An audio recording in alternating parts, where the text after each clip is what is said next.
Les gars, victoire 3-0 de l'Espagne face à l'Autriche, avec un doublé d'Oyarzabal et un but de Pedro Porro. L'Espagne qui n'a fait qu'une bouchée de l'Autriche. Franchement, hein, un match maîtrisé de la part des Espagnols, des jolis buts en équipe, du jeu à l'espagnol quoi en fait. Là aujourd'hui, ils ont montré qu'ils montent en puissance dans cette compétition. Offensivement, ils se trouvaient très facilement, ils ont eu beaucoup d'occasions, et souvent sur des phases de jeu, espagnoles en fait. C'est ça que moi je voulais voir. Quand on regarde l'Espagne, on veut voir du jeu à l'espagnol. Et ce soir, on a vu du jeu à l'espagnol. Ils sont en train de monter en puissance. Pedri a fait un très bon match. Cucurella, magnifique. Depuis qu'il a signé au Real, il est archi fort. Alors que quand il joue à Chelsea, il a dit, tu vois.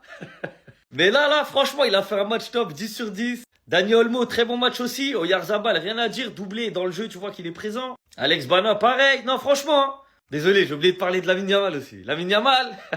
Lamine Yamal, il a pas mis de but, il a pas mis de passe D, mais il a mis énormément de petits points aujourd'hui. Ah, il a fatigué l'arrière droit. Il a fatigué Leimer. Ah, il l'a fatigué. Malheureusement, il manque de réussite. Il a eu des occasions. Il y a le joueur, il sauve sur la ligne, ou bien ça passe à côté. Donc, Lamine Yamal aussi qui est en train de monter en puissance. Faut pas oublier qu'il était blessé ces derniers mois. Et qu'en réalité, là, la Coupe du Monde, le temps de jeu qu'il a, limite, c'est une préparation pour lui. Mais il est en jambes et dans le jeu, il est présent. Donc, même s'il fait pas de stats, on va pas faire comme s'il faisait des vieux matchs, il était nul. L'Espagne est donc qualifiée logiquement. L'Autriche s'est bien défendue, hein.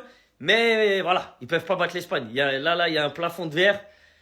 L'Autriche, ils ont été le plus loin possible. Ils pouvaient pas faire mieux. Et du coup, l'Espagne qui rencontrera le vainqueur de Portugal-Croatie cette nuit. Donc bravo aux Espagnols.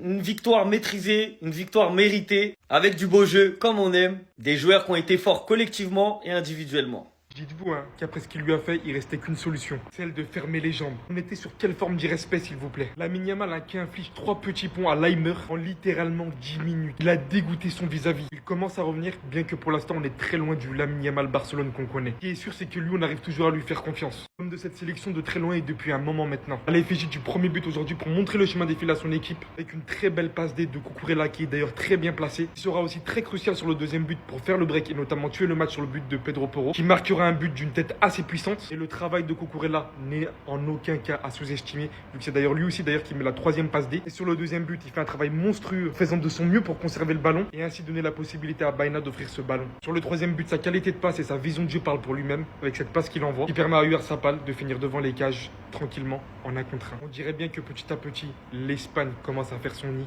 Pas spécialement attendu des joueurs qu'on attendait à la base, mais on voit bien que ce collectif reflète absolument tout sur le terrain. Des bons placements, un collectif dont on n'a eu aucun doute jusqu'à présent, et c'est lancé. Un Espagne rassurant, un Espagne qui fait plaisir. Victoire 3-0 de La Roja et franchement il n'y a vraiment pas eu match. L'Autriche en face malheureusement c'était bien trop faible face à cette équipe espagnole qui s'est enfin réveillée dans ses 16e de finale. Après un Espagne très décevant en phase de poule pour ma part, cette fois-ci ils ont accéléré et franchement voilà on voit que l'Espagne ça a quand même un gros niveau, 3-0 comme l'équipe de France, ils se mettent à niveau dans cette phase finale. Après un premier but refusé pour Marco Correa, cette fois-ci, celui-ci est passeur décisif. Et quel centre à rater, mais honnêtement, le centre, il est parfait. Et dire que le Barça a raté ce dossier et qu'on va continuer à jouer avec Baldé, qui ne sait pas faire un centre depuis 3 ans. Retour des vestiaires, l'Espagne continue à attaquer pour mettre le deuxième. Et c'est chose faite à la 66e minute après un centre magnifique de Alex Baena. Franchement, sur la tête de Pedro Porro. Et franchement, l'Espagne se rassure à ce moment-là. À partir du 2-0, on sentait que l'Autriche n'y était plus. Clairement, les espaces qu'il laissait, c'était hallucinant. Et c'est d'ailleurs le cas pour le 3e but. Encore une passe décisive de Marco Correa qui fait une passe enroulée vers Oyarzabal qui va marquer son doublé où il ouvre son pied. Franchement, quel but magnifique. L'Espagne se qualifie donc en 8e de finale et ça sera le vainqueur du match entre le Portugal et la Croatie. Donc franchement, un gros match s'annonce en 8e de finale. Bande de bâtards. Oh là là là là là là. Dire qu'il a un jour porté ce maillot. Ça fait mal. Ça fait vraiment mal. Victoire 3-0. Simple, clair, net, sans bavure. L'Autriche, ils se dégaisent. On va pas se mentir. Pas grand chose à tirer du match en réalité. Si ce n'est que le Real, ils ont fait le coup du siècle. Faut le dire. Cucurella, aujourd'hui 2 passes D. Défensivement, on sait que c'est un chien. J'ai en travers de la gorge un petit peu, je vous mens pas. Après, on peut garder en tête à quel point l'Atlético, c'est quand même un vieux club. Pour pas dire le plus gros club de merde qui existe. Tu vois le match de Baena en sélection, tu vois le centre qui dépose. Et je dis pas ça juste parce qu'il a fait une passe D à Porro, mais l'ensemble de son match, franchement, je salue. En club, ça n'existe plus. Après, je retiens aussi cet homme, Mikel Oyarzabal, cette saison, plus de buts que de matchs joués avec la sélection. 12 matchs avec l'Espagne, 13 buts. Toute sa carrière en Espagne, 55 matchs, 41 fois décisif. Pas mal. Et dans ce mondial, il a 4 buts et une passe D. Comme ça, tout doucement, tranquillement. Mais surtout le meilleur pour la fin. Quel patron. En fait, je l'ai critiqué, à juste titre, parce que ses matchs n'étaient pas bons. Mais bizarrement, dès que ça joue plus le piège du hors-jeu, dès que la ligne n'est plus aussi haute et plus suicidaire, c'est juste le patron de la défense. Pour ceux qui se posaient la question, Koubarsi, Hussein, je sais pas quoi, arrêtez vos débats. Koubarsi, au mondial, c'est tout simplement l'un des meilleurs défenseurs sur la compétition. Complète, toute équipe confondue. C'est l'un des tout meilleurs. L'Espagne n'a pas encore encaissé un seul but et je vous assure qu'il n'y est pas pour rien. Ceci est le football. Ça, c'est mon football. C'est notre football à tous. Ceux qui sont vraiment fans de football et fans de jeu. L'Espagne, ils sont en train de monter en pression dans cette Coupe du Monde. Et petit à petit, plus les matchs passent, plus on voit le collectif se roder.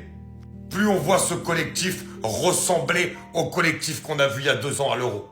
Parce qu'il faut rappeler qu'ils ont énormément de joueurs, soit qui reviennent de blessures, soit qui traînent une blessure, comme Rodri, comme Lamine Yamal notamment, Nico Williams également, des joueurs qui étaient essentiels lors du dernier Euro. Et excusez-moi de dire que collectivement parlant, à part la France qui a montré quelque chose d'énorme contre la Suède, mais surtout au niveau de l'attaque, collectivement parlant, il y a quasiment personne qui regarde l'Espagne dans les yeux. Dans les circuits de passe, dans le pressing à la perte de balle pour le récupérer très rapidement, dans cette capacité à endormir l'adversaire, ils sont quasiment injouables. Et ça fait des années qu'ils sont comme ça. Sauf que là, à l'inverse de ce qu'on a pu avoir à un moment donné pendant la période Enrique ou en 2014, on commence à avoir des tueurs devant. Lamine Yamal, Oyarzabal, des latéraux qui sont de plus en plus décisifs, Nico Williams normalement. Et évidemment, ça fait la différence parce que ça concrétise les temps de possession espagnols. Et ne venez pas me dire c'était l'Autriche, c'était l'Autriche. On a vu jouer l'Autriche contre l'Argentine. Ils avaient des situations dangereuses. Ils ont eu des grosses occasions contre l'Argentine. Pas énormément non plus, mais beaucoup plus de situations que contre l'Espagne. Là, ils n'ont rien eu. Parce que le jeu de l'Espagne les a empêchés de faire ça. Incroyable l'Espagne.